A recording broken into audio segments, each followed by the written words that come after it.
Okay, the question I'm going to answer here is, do I have to manipulate other people? Look, one of my definitions for selling is that selling is manipulation. And some people hate that. A lot of salespeople hate it. A lot of salespeople hate it because I'm not manipulating people. They think that manipulation is, and I guess if you study the word at its true meaning, you can see it does have some negative meanings attached to it. But look, you're trying to get people to give you their money.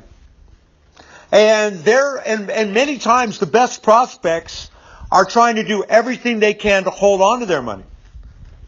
And it's a game, and it's a dance. And the best prospects know it. They know that you're trying to get their money, and you know that they're trying to hold on to their money. And so there's that tug of war, that psychological game. Whatever you want to call it, I just call it manipulation at some level. I mean, you're trying to prove to people beyond any doubt that the money that you're asking for in return for for whatever it is that you're selling is worth way more than the money that they're asking you to give up. So again, I'll say it again. In every way possible, you're trying to make a solid case of why when they give you their hard-earned money, you're going to give them back something that's worth so much more than what they're giving you. And people are full of doubt, disbelief. They're skeptical, they're jaded, they're cynical. Nobody believes anybody anymore. They're trying so hard to hold on to their money. And you have to pretend as a salesperson that you're really not trying that hard to get their money.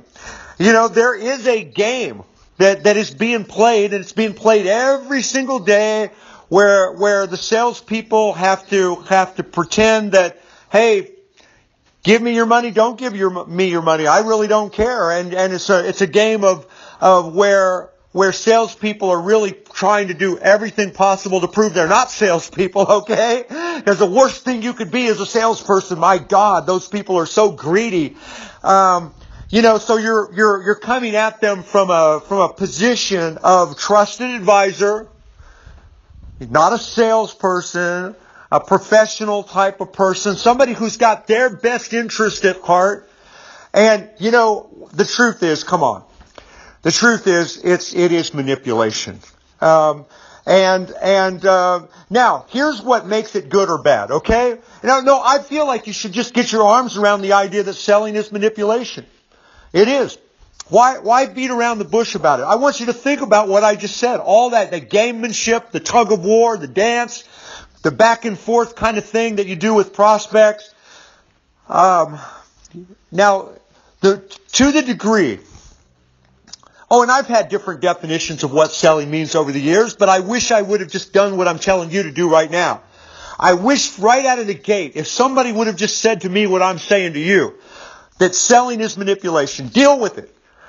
It's only bad in this regard. If the products and services that you're offering in exchange for their money, if those products and services can't deliver on the promises, then you're doing something wrong here, okay? As long as you can deliver on your promises, then manipulate. As long as the money that you're asking for in exchange can deliver real value that can change their lives in ways that are meaningful to them, then play that game. Play it full out. It's the dance of business. It's just get your arms around manipulation. It's the intent behind it. And is everything, are you out to hurt people or are you out to help people? And if you're out to hurt people, it's a bad thing. And if you're out to help people, it's a good thing. And again, there's just so many people are not proud to be salespeople.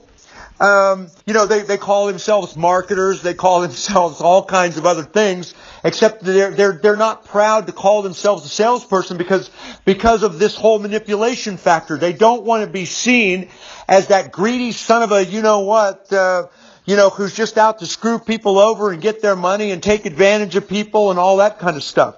And so they call themselves everything but salespeople instead of just getting real with the whole thing. And this is manipulation. It's absolutely positively manipulation. I wish I would have gotten my arms around it in the very beginning. And what makes it good or bad is the intention behind it, the products and services that you're selling. Can they really deliver on the promises that you're offering? Are you really out to help people get tremendous value for the money that you're asking them in exchange? If all of the answers are positive and all of the answers are good, then manipulate, do everything. In fact, I would dare say this. If what you are offering really can deliver on all of the promises that you claim, then you're doing, and assuming you've got a good prospective buyer in front of you that really needs all of these things and wants them and has a real desire for them, then you're doing them a disservice if you don't do everything possible to get the sale. Now, that's a mindset, but to the degree that you can develop that mindset is the degree that you become a very powerful salesperson. You become that person that they all want to throw money at. So I'll say it again then, just to really try to make my point here. If you really can deliver on all of your promises, and if you're dealing with a highly qualified prospective buyer who wants and needs those results, those benefits that you're offering, you're doing them a tremendous disservice if you don't do everything possible to get them, short of physical violence. No, that was just my attempt at humor. But you're doing them a major disservice if you don't do everything possible to get the sale. So hope that has helped. And if you're watching this on YouTube and you want to know more about me and what I'm doing, click on the link below if you're one of my regular clients. Thank you, and hope that something I've said makes a difference here. Bye for now.